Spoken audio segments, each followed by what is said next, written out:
Husbands in action എന്ന ചിത്രം കണ്ടിരുന്നു. ആക്ഷൻ കോമഡി ത്രില്ലർ ടൈപ്പാണ്, നെറ്റ്ഫ്ലിക്സിലുണ്ട്. അത്യാവശ്യം രസമുണ്ട് കേട്ടോ. നമുക്ക് മലയാളികൾക്ക് ഡൈജസ്റ്റ് ചെയ്യുന്ന ഒരു ഫോർമാറ്റാണ് എനിക്ക് പേഴ്സണലി കണ്ടപ്പോൾ തോന്നി. ഈ പടത്തിന്റെ ഡയറക്ടർ, റൈറ്റർ, ആക്ടർ, പ്രൊഡ്യൂസർ ലിസ്റ്റൊക്കെ ഇട്ടേക്കാം. അത്യാവശ്യം മലയാളിക്ക് ഇഷ്ടപ്പെടുന്ന ഒരു ചിത്രമായിട്ടാണ് എനിക്ക് മനസ്സിലായത്. എന്താണ്, നിങ്ങൾ മടുപ്പിക്കില്ല, കണ്ടുകൊണ്ടിരിക്കുക. നമ്മുടെ ഒരു ഫോർമാറ്റാണ്. എനിക്ക് ഏറ്റവും ഇഷ്ടപ്പെട്ട അവരുടെ ആ ഒരു കോമഡിയൊക്കെ. 2 വയസ്സുള്ള ചിത്രത്തിൻ്റെ അകത്ത് 50% വണ്ടിക്കകത്താണ് ഇവരുടെ കമ്മ്യൂണിക്കേഷൻസും. ഹൈവേ ഏറിയ കൂടെ ചേസ് ചെയ്ത് ലോക്കൽ സ്ട്രീറ്റ് ഏറിയ കൂടെ ഒക്കെ ഉള്ള ചേസ് ഉണ്ട്. ആ രസമായിട്ട് കണ്ടുകൊണ്ടിരിക്കാൻ വേണ്ടി നമ്മളെ ബോറടിപ്പിക്കുന്നില്ല. ആ റിയൽ ഫീലൊക്കെ നമുക്ക് കിട്ടുന്നുണ്ട്. ഒരു പൂച്ചയൊക്കെ വരുമ്പോൾ അതിന്റെ മോളിൽ കൂടെ ഒക്കെ ചെരിച്ച് കയറ്റിക്കൊണ്ടുവന്നതിനൊക്കെ കൂടെ വളരെ രസമുണ്ട് കാണാൻ പറ്റും. ഈ പടത്തിന്റെ കഥയെക്കുറിച്ച് പറയുമ്പം ഒരു സ്ത്രീ അവരുടെ കുട്ടിയെ കിഡ്നാപ്പ് ചെയ്യപ്പെടുകയാണ്. ഈ സ്ത്രീയുടെ ആദ്യ ഭർത്താവും, ഡിവോഴ്സായ ആദ്യ ഭർത്താവും ഇപ്പോൾ ഉള്ള ഭർത്താവോടെ കൂടി ഈ സ്ത്രീയെ അന്വേഷിച്ച് പോകുന്നതാണ് കഥ. ഈ സ്ത്രീയും കുട്ടിയെ ആദ്യം കിഡ്നാപ്പ് ചെയ്യുന്ന വില്ലനാണ് ഈ പിങ്ക് ജാക്കറ്റ് ഇട്ട പുള്ളി. ഇന്നത്തെ മെയിൻ വില്ലൻ ആണ് ഈ ഒരു ബൾക്കി ബോഡി. ഇയാളൊരു ഗാങ്സ്റ്റർ ആണ്. ഈ 2 വില്ലന്മാർ വരുന്നുണ്ട്. ഇപ്പം ഒരു വില്ലൻ ഒരു ഇന്റർവ്യൂലോട് കൂടി ഇവരുടെ കൂടെ ജോയിൻ ചെയ്യും. ആദ്യമൊക്കെ ഉടക്കൊക്കെ ഉണ്ടായിരുന്നെങ്കിലും പിന്നീട് ജോയിൻ ചെയ്യുന്നുണ്ട്. ഈ ലാസ്റ്റ് വില്ലനോട്ട് വരുമ്പം അയാൾ ആദ്യം മുതൽ തന്നെ പ്രശ്നക്കാരനാണ്. അയാളുടെ ഒരു വലിയൊരു ടീമാണ്. ആദ്യത്തെ ഡിവോഴ്സായ ഹസ്ബൻഡ് അങ്ങനെ ഡിറ്റക്റ്റീവാണ്. ഇപ്പോൾ ഉള്ള ഹസ്ബൻഡ് ഈ മൃഗ ഡോക്ടർ. ഈ ഹസ്ബൻഡ്സ് തമ്മിലുള്ള കമ്മ്യൂണിക്കേഷൻ, ആദ്യത്തെ ഹസ്ബൻഡും ഇപ്പോഴത്തെ ഹസ്ബൻഡും. ഇവിടെ വില്ലന്മാർ വന്നതിൻ്റെ അകത്ത് പഴയ ഹസ്ബൻഡുമായിട്ട് റിലേറ്റ് ചെയ്ത ഇഷ്യൂ ഉണ്ട്. അയാൾ അന്വേഷിച്ചുകൊണ്ടിരുന്ന എന്തൊരു കേസുമായിട്ട് ബന്ധപ്പെട്ട ഈ ബൾക്കി ബോഡിയുള്ള ഈ വില്ലൻ, ഈ മെയിൻ വില്ലൻ, ഇയാളുമായിട്ട് ഉള്ള ഇഷ്യൂസ് എന്തൊക്കെയുണ്ട്. ദെൻ ഈ പിങ്ക് ജാക്കറ്റ് ഇട്ട പുള്ളി, അയാളുമായിട്ട് റിലേറ്റ് ചെയ്ത ഇഷ്യൂസ് ഉണ്ട്. എന്തൊക്കെയോ വെലവേഷലൊക്കെ ഉണ്ടായിരുന്നു ഇവർ തമ്മിലുള്ള. അതായത് ചൊല്ലിയുള്ള കിഡ്നാപ്പിംഗ് ഒക്കെയാണ് ഇവിടെ നടന്നിരിക്കുന്നത്. പിങ്ക് ജാക്കറ്റ് ഇട്ട വില്ലൻ ഏകദേശം ഒരു ഇന്റർവെല്ലോട് കൂടി പുള്ളിയുടെ ഒരു ക്യൂബൊക്കെ ഉണ്ട്. ഈ ക്യൂബ് ഈ മെയിൻ വില്ലൻ അയാളത് കൈക്കലാക്കാൻ നോക്കുന്നുണ്ട്. ഈ മെയിൻ വില്ലൻ ഇടയ്ക്ക് വെച്ച് ഈ പിങ്ക് ജാക്കറ്റ് ഇട്ട വില്ലനെ ഷൂട്ട് ചെയ്യുന്നുണ്ട് ഒരു ഹിൽ ടോപ്പ് ഏറിയ വെച്ച്. അങ്ങനെ അയാൾ താഴെ പോവുകയും പിന്നെ ഈ ഫസ്റ്റ് ഹസ്ബൻഡും സെക്കൻഡ് ഹസ്ബൻഡും കൂടെ കൂടി പുള്ളിയെ രക്ഷപ്പെടുത്തുന്ന രംഗം. പിന്നെ ഇതിൻ്റെ അകത്ത് ഈ ഫസ്റ്റ് ഹസ്ബൻഡും സെക്കൻഡ് ഹസ്ബൻഡും കൂടെ പ്ലാൻ ചെയ്ത ആക്സിഡൻസും ക്രിയേറ്റ് ചെയ്യാൻ നോക്കുന്നുണ്ട്. അതിൻ്റെ അകത്ത് ഈ പിങ്ക് ജാക്കറ്റിലെ വില്ലനുണ്ട്. ഈ സമയത്ത് ഈ മെയിൻ വില്ലൻ ഒരു ബെൻസ് വന്നിടിക്കുന്ന രംഗമുണ്ട്. നമ്മളത് പ്രതീക്ഷിക്കത്തില്ല. ഒരു സഡൻ ഹിറ്റാണ്. അതൊരു ഷോക്കിംഗ് ഇതാണ്. പിന്നീട് ഞാൻ പറഞ്ഞ ആ പൂച്ചയുടെ ഒരു സീൻ, പെട്ടെന്ന് ഈ ഷോർട്ട് കട്ട് വേ കൂടെ പോകുമ്പം ഈ പൂച്ച വരുമ്പോൾ ഇങ്ങനെ ചരിച്ച് ബിൽഡിങ്ങിൽ കൂടെ ഇങ്ങനെ പോകുന്ന രംഗമുണ്ട്. രസമായി കണ്ടോണ്ടിരിക്കാൻ കേട്ടോ. പൂച്ചയപ്പം ഇങ്ങനെ മുകളോട്ട് നോക്കി. പൂച്ചാണ്ടിയുടെ കാര്യം അറിയാമല്ലോ ഞാൻ പറയാൻ.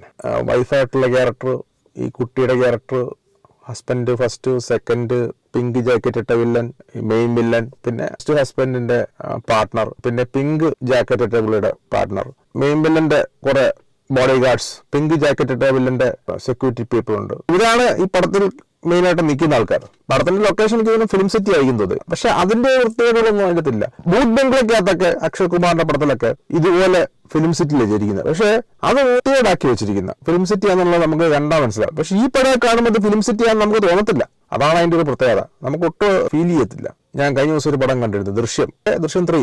ആ കാറെ പോകുന്ന മൂവ്മെന്റ് ഒക്കെ ആരോ കാറെ ഇരുത്തിയിട്ട് ഇങ്ങനെ ഷെയ്ക്ക് ചെയ്ത് പുറകെ കൊടുക്കുന്നതാണെന്ന് നമുക്ക് കണ്ടാൽ മനസ്സിലാവും. ആ മൂവ്മെന്റ്സ്, ഈ സൈഡ് മൂവ്മെന്റ് ഒക്കെ ചെയ്യുകയാണെങ്കിൽ വൃത്തിക്ക് ചെയ്ത് കൂടെ. എത്ര ബഡ്ജറ്റ് മൂവീസ് അല്ലേ ഇപ്പം സാധാരണ ധ്യാനെ പോലുള്ള ആക്ടറിനെയൊക്കെ വെച്ച് ചെയ്യുന്ന. അപ്പൊ അതാണ് നമുക്ക് മനസ്സിലായത് ഇവരുടെ ഫണ്ടിന്റെ പ്രശ്നമാണ്. ഇപ്പം മോഹൻലാലിന്റെ ദൃശ്യം 3 ഫണ്ട് ഇഷ്യൂസ് ഒന്നും ഇല്ലല്ലോ. എന്താണോ കാണിച്ചു വെച്ചിരിക്കുന്നത് ഞാൻ ആലോചിക്കും ചെയ്തു. കാറിരുന്ന് കുലുക്കാണ്. പക്ഷെ ഈ പടത്തിലൊക്കെ ഇവരും അതൊക്കെ തന്നെ ആയിരിക്കും ചെയ്യുന്നത്. പക്ഷെ നമുക്ക് അതിന്റെ ഫീൽ ഒട്ടും തോന്നത്തില്ല. ആ നാച്ചുറൽ ഫീൽ കീപ്പ് ചെയ്തുകൊണ്ടാണ് ഒരു ഹോളിവുഡ് ചിത്രം എങ്ങനെയാണ് മേക്ക് ചെയ്തിരിക്കുന്നത് ആ ഒരു മികവോട് തന്നെയാണ് ഈ പടം ചെയ്തിരിക്കുന്നത്. മെയിൻ വില്ലൻ ബൾക്കി ബോഡിയാണ്. അയാളൊരു സ്ട്രോങ് ക്യാരക്ടറാണ് അയാൾ. പിന്നെ ഈ പിങ്ക് ജാക്കറ്റ് ഇട്ട വില്ലൻ ഒരു ഫണ്ണി ക്യാരക്ടർ ആയിട്ടുള്ള ഒരു വില്ലനായിട്ട് ഉദ്ദേശിക്കുന്നത്. ഹസ്ബൻഡ്സ് രണ്ടുപേരും, ഓൾഡ് ഹസ്ബൻഡ് ഇച്ചിരി ഒരു ബോൾഡ് മാൻ ആണ്. പ്രസന്റ് ഹസ്ബൻഡ് അയാൾ അത്ര ഒരു ബോൾഡ് മാൻ അല്ല, ഒരു നോർമൽ മാൻ ആയിട്ടാണ് കാണിക്കുന്നത്. പഴയ പുള്ളിക്ക് ഇമോഷൻസ് ഉണ്ട്, പക്ഷെ പുതിയ പുള്ളിക്ക് കുറച്ചുകൂടി ഇമോഷൻസ് കൂടുതലായിട്ട് കാണിക്കുന്നത് ഇതൊക്കെയാണ് അപ്പുറത്ത് കൊണ്ടുവരുന്നത്. ഇതിനകത്ത് സ്റ്റണ്ട് രംഗമുണ്ട്. ആദ്യത്തെ ഒരു സ്റ്റണ്ട് രംഗമുണ്ട്. ഈ പഴയ ഹസ്ബൻഡ് ഇൻട്രൊഡ്യൂസ് ചെയ്യുന്ന അത്യാവശ്യം നല്ലൊരു സ്റ്റാൻഡാണ്. അവിടെ വെച്ച് പിങ്ക് ജാക്കറ്റ് ഇട്ട പുള്ളിയാർ ഫൈറ്റ് ഉണ്ട്.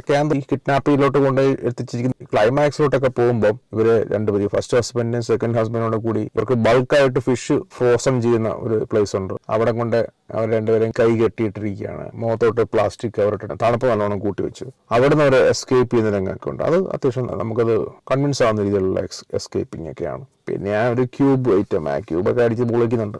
എന്താണേലും നിങ്ങളെ മടുപ്പിക്കില്ല. ആക്ഷൻ, ത്രില്ലർ, കോമഡി ആ ടൈപ്പാണ്. ഇങ്ങനത്തെ പടങ്ങൾ ഇഷ്ടപ്പെടുന്ന ഒരു വ്യക്തിയാണെന്ന് നമുക്ക് തീർച്ചയായിട്ടും ഇഷ്ടപ്പെടും. എനിക്കിത് ഇഷ്ടപ്പെട്ടു. നല്ലൊരു കഥയായിട്ട് എനിക്ക് തോന്നി. പല അഭിപ്രായം കമന്റ് ബോക്സുകളിലേക്ക് ഈ പടത്തെക്കുറിച്ച് പലരും പറഞ്ഞത് ആവറേജ് മൂവി, കുഴപ്പമില്ല, ചില പോരായ്മകളൊക്കെ ഉണ്ടെന്ന് പറഞ്ഞു. എനിക്ക് നമ്മുടെ ആക്ടർ ഷാറഫിന്റെ ഒരു പെറ്റ് ഡിറ്റക്റ്റീവ് അങ്ങനത്തെ ആ ഒരു പടത്തിന്റെയൊക്കെ ഒരു ഫോർമാറ്റൊക്കെ എനിക്ക് ഫീൽ ചെയ്തായിരുന്നു. കുട്ടികൾക്കും ഇഷ്ടപ്പെടുന്ന രീതിയിലുള്ളൊരു ചിത്രമാണ്.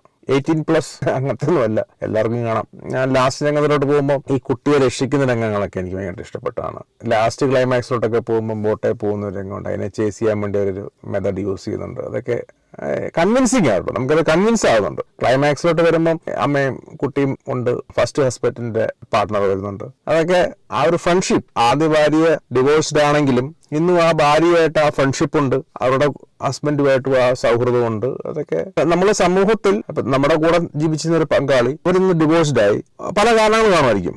ആ ഒരു കാരണം വെച്ചുകൊണ്ട് നമ്മൾ അവരുടെ ശത്രുത കാണിക്കാതെ അവർ വേറെ ഒരു ജീവിതത്തോട്ട് പോയി നമ്മളിപ്പോൾ അവരുടെ ആ സൗഹൃദം പങ്കിടുന്നു. പക്ഷെ നമ്മുടെ നാട്ടിലൊക്കെ പലപ്പോഴും ഡിവോഴ്സ് ആയി കഴിഞ്ഞാൽ വളരെ ക്ലോസ് ആയിട്ട് ജീവിച്ച വ്യക്തികൾ വളരെ സ്ട്രേഞ്ച് ആയിട്ട് ബിഹേവ് ചെയ്യുന്നു. അങ്ങനെ സ്ട്രേഞ്ച് ആയിട്ട് ബിഹേവ് ചെയ്യാതെ വളരെ ക്ലോസ് ഫ്രണ്ട്സ് ആവുക, അതൊക്കെയാണ് അവിടെ കൊണ്ടുവരുന്നത്. വ്യക്തി വൈരാഗ്യവും അതൊന്നും ഇല്ലാതെ സൗഹൃദം, അതൊക്കെയാണ് ഇതിൽ അവർ കഥാകൃത്ത് കൊണ്ടുവരാൻ ഉദ്ദേശിക്കുന്നത്. തന്റെ പഴയ ഭാര്യയ്ക്ക് ഒരു സിറ്റുവേഷൻ വന്നപ്പം അതിന് ചാടിപ്പുറപ്പെടുക, താനുമായിട്ട് റിലേറ്റ് ചെയ്യാൻ മാറ്റർ ആണെന്ന് പുള്ളിക്കൊരു സംശയം തോന്നുക, പുള്ളി അതിന് ഇപ്പോഴത്തെ ഹസ്ബൻഡുമായിട്ട് ജോയിൻ ചെയ്യുക, ഒരുമിച്ച് യാത്ര ചെയ്തപ്പം അവർ തമ്മിലുള്ള ആ ഒരു ബോണ്ട് നല്ല രീതിയിൽ വരുന്നു. ആദ്യം ഒരു അകൽച്ചയ്ക്ക് വന്നിരുന്നെങ്കിലും ദെൻ ആ ഒരു ബോണ്ട് സ്ട്രോങ് ആവുന്നു. അതൊക്കെ നമ്മളോട് പഠിക്കാനുണ്ട്. അതിന് നമ്മള് മലയാളി ആ ഒരു കുടുംബ ജീവിതത്തിലുണ്ടാകുന്ന അകൽച്ചകൾ മാറ്റേണ്ടത് എങ്ങനെയാണെന്നും നമ്മൾ എങ്ങനെയാണത് ഡിവോഴ്സിന് ശേഷം നമ്മുടെ പഴയ പങ്കാളി എങ്ങനെ കാണേണ്ടെന്നൊക്കെ ഉള്ളത് എനിക്ക് അങ്ങനെയൊക്കെ തോന്നി കേട്ടോ. അതൊക്കെ നമ്മൾ മനസ്സിലാക്കേണ്ട ചില കാര്യങ്ങളൊക്കെയാണ്. നമ്മളിൽ പലരും അങ്ങനെ മനസ്സിലാക്കാത്തതിന്റെ പ്രശ്നങ്ങളുണ്ട്. അപ്പൊ ലൈഫിൽ എങ്ങനെയാണ് ആ ഒരു പഴയ പാർട്ട്ണറിനെ എങ്ങനെ കാണണ്ടെന്നും ഈ സിനിമയിൽ പറഞ്ഞു പോകുന്നത്. ആ കുഞ്ഞിന്റെ അഭിനയം ഭയങ്കര ഇഷ്ടം. ആ കുട്ടി നല്ല രസമുണ്ട് ആ കുട്ടിയുടെ അഭിനയം കാണാൻ വേണ്ടി. അവളെ നാച്ചുറലായിട്ട് ഡാഡി എന്നുള്ള അത് ജാപ്പനീസ് ലാംഗ്വേജ്, ഞാൻ കണ്ട അതിന്റെ ഇംഗ്ലീഷ് വേർഷനാണ് കണ്ടത്. പറ്റുന്നുണ്ടെങ്കിൽ നെറ്റ്ഫ്ലിക്സ് കാണാൻ നോക്കുക. വീഡിയോ ഇഷ്ടപ്പെട്ടെങ്കിൽ ലൈക്ക് ചെയ്യുക, സബ്സ്ക്രൈബ് ചെയ്യുന്ന കാര്യം ഒന്ന് പരിഗണിക്കുക. Okay, bye, take care.